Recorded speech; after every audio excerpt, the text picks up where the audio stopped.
Pelaksanaan ibadah haji itu semua terkait sebab pengorbanan daripada Nabi Allah Ibrahim alaihissalam dengan keluarganya.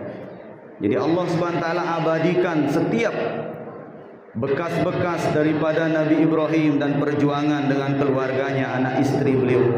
Allah abadikan sebagai rukun dan kewajiban haji bahkan sampai hari kiamat. Itu karena kebarokahan daripada keluarga Nabi Allah Ibrahim alaihissalam. Bayangkan, Masya Allah, bekas tempat tidurnya Nabi Ismail saja itu diberkahi oleh Allah Subhanahu wa taala sehingga dinamakan Hijr Ismail. Itu bekas kamarnya Nabi Ismail alaihissalam. Begitupun batu bekas pijakan Nabi Ibrahim diabadikan oleh Allah, dan salah satu tempat yang berkah, mustajabah. Bahkan sunnah orang itu sholat selesai tawaf di belakang makam Ibrahim. Bahkan perjuangan Siti Hajar yang lari dari Safa dan Marwah diabadikan oleh Allah, bahkan menjadi salah satu daripada rukun haji dan umrah.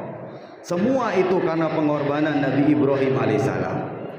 Kenapa demikian? Karena Nabi Ibrahim dengan keluarganya pengorbanannya luar biasa. Bayangkan bagaimana ujian Nabi Ibrahim. Selama 80 tahun beliau itu tidak punya anak. 80 tahun berkeluarga dengan Siti Sarah, tidak diberikan anak. Tapi Nabi Ibrahim itu sabar menghadapi ujian dari Allah SWT. Allah mau buktikan apakah setelah punya anak Nabi Ibrahim akan jauh dari Allah. Maka kemudian Allah perintahkan Nabi Ibrahim untuk pergi meninggalkan anak istrinya, anak masih bayi, untuk berdakwah meninggalkan anak istrinya. Lalu ketika Nabi Ibrahim memberitahu istrinya, wahai istriku Hajar, saya akan tinggalkan engkau karena ini perintah Allah. Apa jawab Siti Hajar? Kalau ini perintah Allah, segera tinggalkan kami, dan Allah mustahil akan menyia-nyiakan kami. Nabi Ibrahim tinggalkan anak istri berapa tahun? 1 tahun? 3 tahun? Tidak, 13 tahun. Bayangkan, 13 tahun beliau berdakwah meninggalkan Siti Hajar dan Nabi Ismail di Mekah. Setelah 13 tahun Nabi Ibrahim pun pulang, melihat anaknya sudah besar, tidak sampai umur 14 tahun. Namanya seorang ayah baru punya anak laki-laki, rindu, kemudian disuruh oleh Allah untuk tinggalkan. Apakah mereka bersenang-senang? Tidak.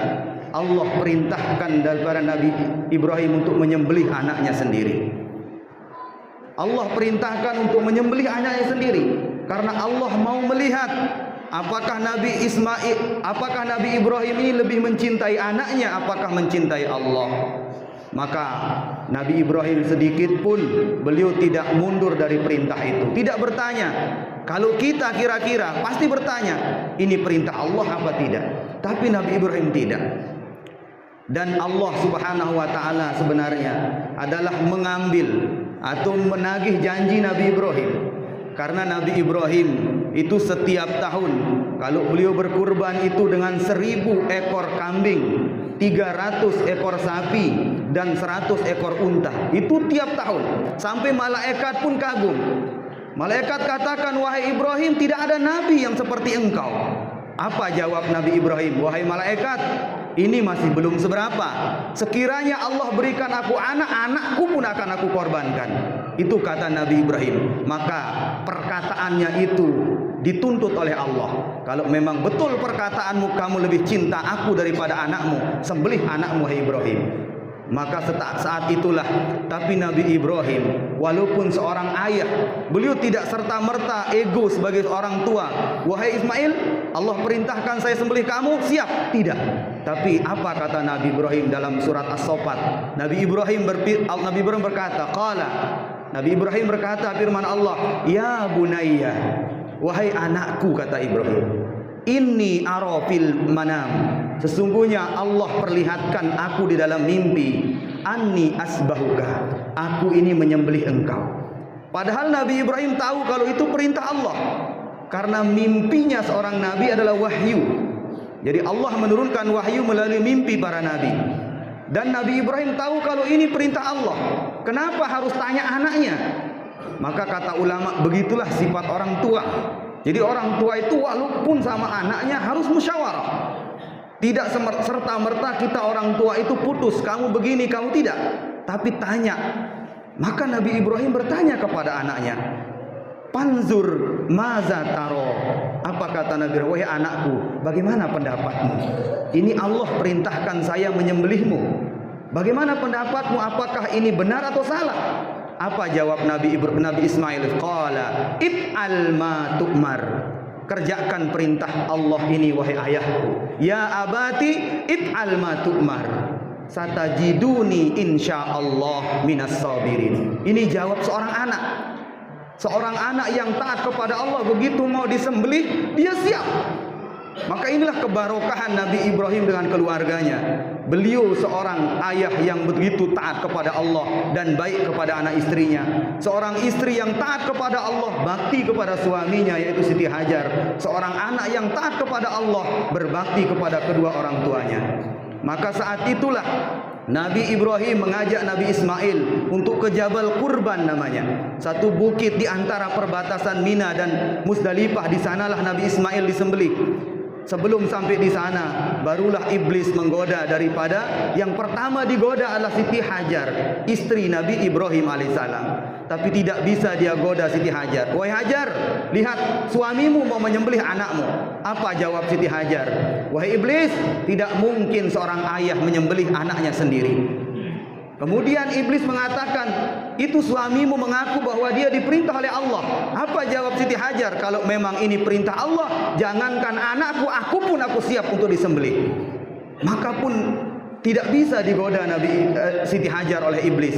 Maka tidak putus asa iblis, digoda Nabi Ismail. Begitu Nabi Ibrahim sampai di Jamarot atau di Mina, maka dia digoda. Tetapi Allah kemudian Nabi Ibrahim perintahkan, lemparlah iblis itu wahai Ismail. Itulah menjadi kewajiban daripada haji yang namanya melontar. Dengan sebab ini pengorbanan Nabi Ibrahim, pengorbanan istrinya, pengorbanan putranya, sehingga kita lihat keturunan mereka orang-orang soleh. Keturunan daripada Nabi Ibrahim semuanya orang soleh. Nabi Ibrahim punya dua anak. Satu namanya Ismail, anak pertama. Yang kedua namanya Nabi Ishak, anak kedua. Dari Nabi Ishak punya keturunan nabi-nabi.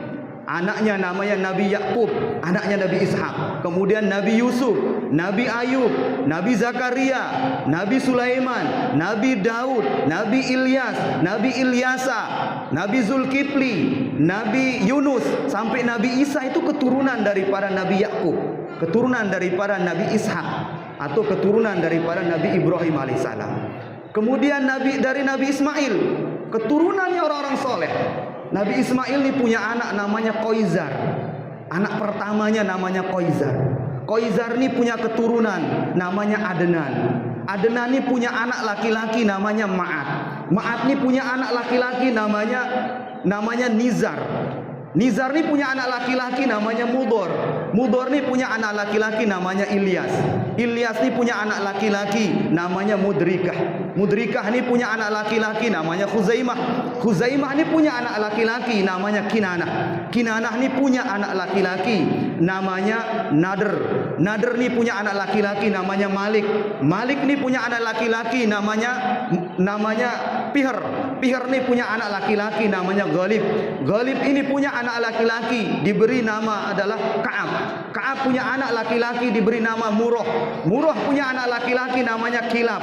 Kilab punya anak laki-laki namanya Qusay. Qusay punya anak laki-laki diberi nama Abdul Manaf. Abdul Manaf punya anak laki-laki diberi nama Hashim atau Bani Hashim. Hashim punya anak laki-laki diberi nama Abdul Muthalib. Abdul Muthalib punya anak laki-laki diberi nama Sayyidina Abdullah.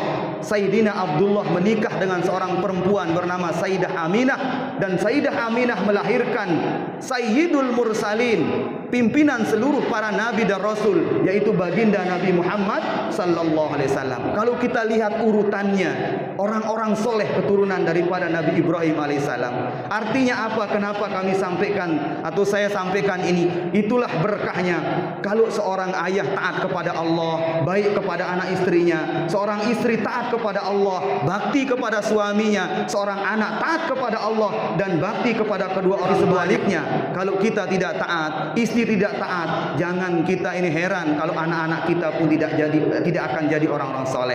Jadi kesolehan anak kita ini akan terlihat dari kesolehan kita sebagai orang tua. Itulah Nabi Ibrahim contohkan kepada kita. Mudah-mudahan kita bisa mengambil ibrah pelajaran dari kisah atau perjuangan Nabi Ibrahim alaihissalam. Barakallah li wa lakum fil Qur'anil azim wa nafa'ani wa iyyakum bima fihi minal ayati wa dzikril hakim wa taqabbal minni wa minkum tilawatahu innahu huwal ghafurur rahim.